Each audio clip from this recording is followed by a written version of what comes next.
Hi guys, so today I'm going to be showing you how I made this bag of money cake.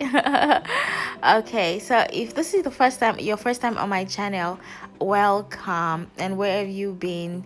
And if this is not your first time, thank you for coming back. So today I'm going to show you guys how I made this cake, and I used a vanilla cake and a red velvet cake. Yes, I had 3 layers of vanilla and 2 layers of red velvet. So okay, what you can hear in the background is a movie. I'm kind of watching a movie and still doing a voiceover at the same time. Okay. So thank you for coming back to my channel though. So guys, the most important thing in making a cake like this, whether it's a bag of money or whatever it is you're making, the most important thing before carving is to make sure when you stack up your cake, before you start to like use a knife to cut out any part, make sure you put it in the freezer for at least 1 hour, or put it in the fridge for maybe 3 4 5 hours. That way it firms up everything and it helps it stay in place, so when you're carving, the layers of your cake is not, the layers won't be moving around and stuff, if that makes sense. So right now what I want to do is basically carve the shape of a bag. It doesn't have to be perfect. That's the amazing thing with that, because it's just like a sack of money. It's not like a defined shape. A regular sack of money takes the shape of whatever it is that's inside, if that makes sense to you guys. Okay, so you just want to make it have like the regular, like if there's something in a sack and you put it on the table, the bottom will be kind of flat but a little curved at the edges, and then the top will like taper up to like a handle kind of, if that makes sense. Okay. Okay, so guys, that's what I'm doing right now, and my cake is chilled, so it is easy to carve. So if you want to, I have a video for how to carve for beginners, how to like carve a cake, and I'm going to put the link right up here so you can see how to do that. And it is very easy. Like I gave you guys step by steps on how to carve a cake for any shape you want to make whatsoever. So if you notice what I'm doing right now, I'm cutting the bottom and I'm making it like curved towards the middle, like to form like the bottom of a bag. Basically, you know, the bottom of a bag is not like just flat on the table, just as if you were putting a plate on the table. Like the bottom tapers to the middle. That's what I'm trying to do right now. So I'm using a knife, my serrated knife, and I'm trimming the bottom, and I want it to look really nice and trimmed and rounded kind of. I don't want it to have edges or anything, so that's what I'm going to do. So I think for the top it's still a little too fat, so I'm going to trim a little off of that from the top so it can be seamless. And when I put my ganache on it, because we're going to cover this cake in ganache, so when I put my ganache on it, it's going to cover seamlessly and there'll be no lumps or bumps or anything. Yes, so that's what we're gonna do.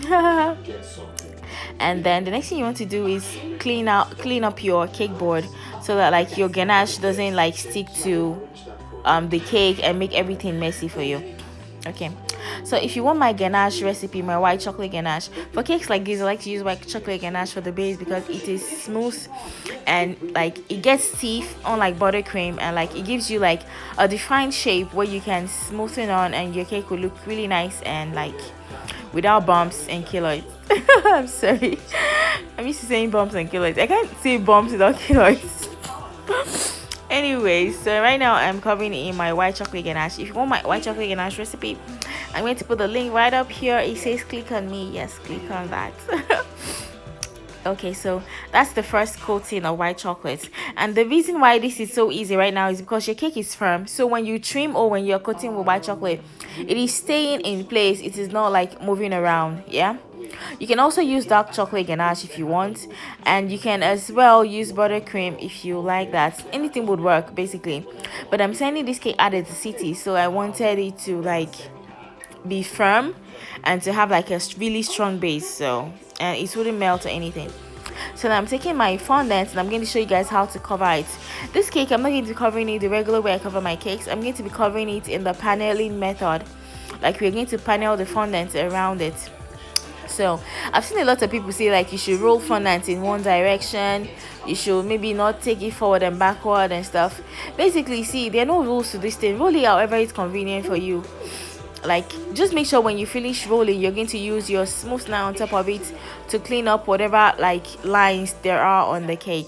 So right now I'm going to show you guys how to do the paneling method. Like I only do this for like maybe irregular cakes. My regular round cakes I use like from the top to bottom method. So this paneling method is what we're going to use today, because it gives you a better finish. than the regular method I use. So I want you to I want you guys to notice what I'm going to do and how I'm going to lift it. This one I'm putting some starch on it right now so that when I roll it on my rolling pin, it wouldn't stick. And that way you can't just pick it up, because if you pick it up it will stretch and you don't want that. So what you have to do is put some cornstarch on it so it doesn't stick. You guys can hear my movie. Okay, and then roll the fondant around your rolling pin, and then you're going to lift that rolling pin and apply on your cake. That's all. It is really easy. And make sure you start from the back of the cake. Note where you want the back of your cake to be, and then start from there so that the seam would be behind your cake, if that makes sense. See how easy this was. When you're doing this method, please do not be tempted to like lift it with your hands, because it doesn't work like that. It will literally frustrate you because it will be breaking, and that's not what you want. So lift it with your rolling pin just like I did. And if you don't know how to do that, watch it separately so you can like get a hang of what I did and stuff. So right now we are going to smooth it, and I'm going to show you guys how to form a seam at the back. The annoying part of this method is there is always a seam, because there's a part where you cut off the excess at the back would show. And what you want to do is you want to make it as neat as possible. That's the trick. Make it as neat as possible so it doesn't look too ridiculous, or like your work just looks good in front, if that makes sense. Okay, so now I'm going to smooth it, and I'm going to take a knife and cut where the first seam meets the second seam.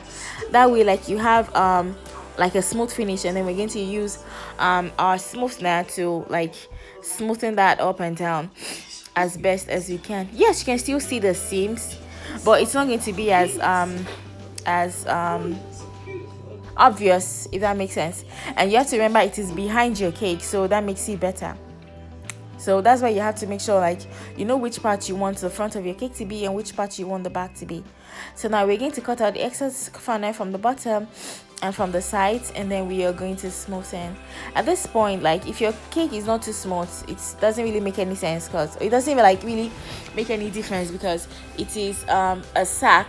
Sacks are not very smooth, if you get what I mean. Can you guys hear my movie? I'm watching what am I watching? Oh, I'm watching this movie on Netflix about a girl. It's about Bovi and when he was trying to marry a girl.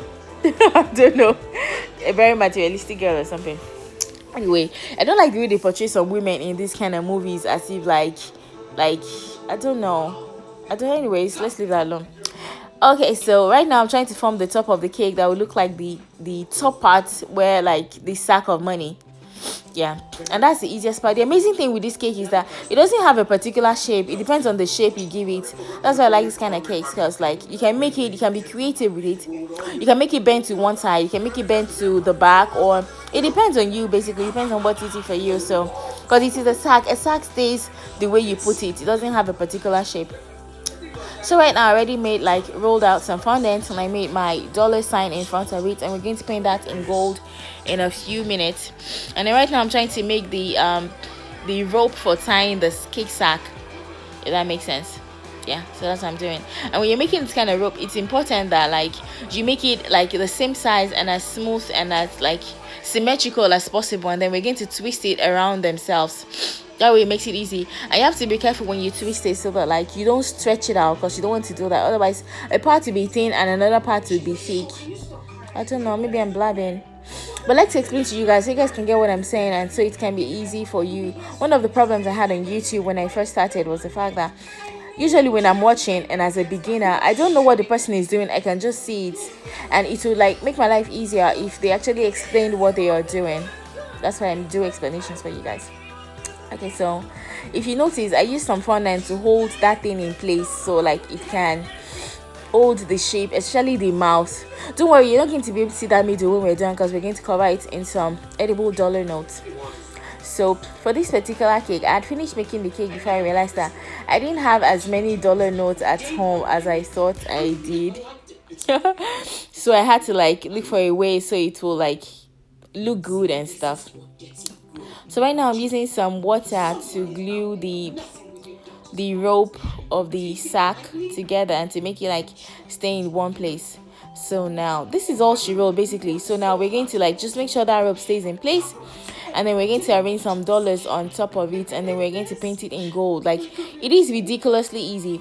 And when you want to arrange edible sugar paper on cake, make sure when you're gluing, you're not gluing with water, you're gluing with edible glue, because it easily gets sticky and starts to like become transparent or something.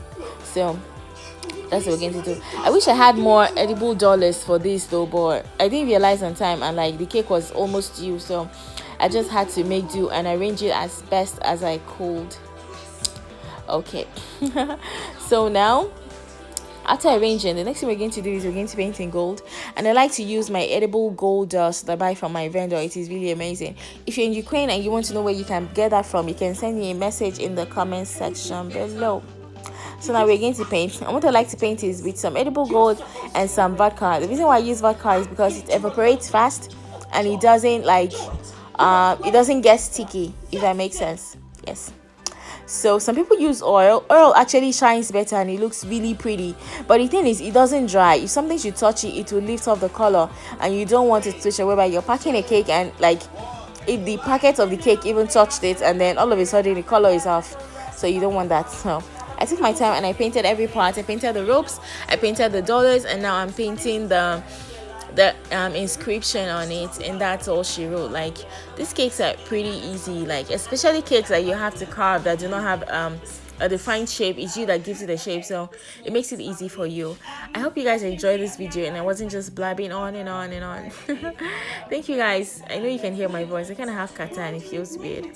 So thank you for watching, and please subscribe and like this video. Please click on like. Thank you, and I'll see you in my next tutorial.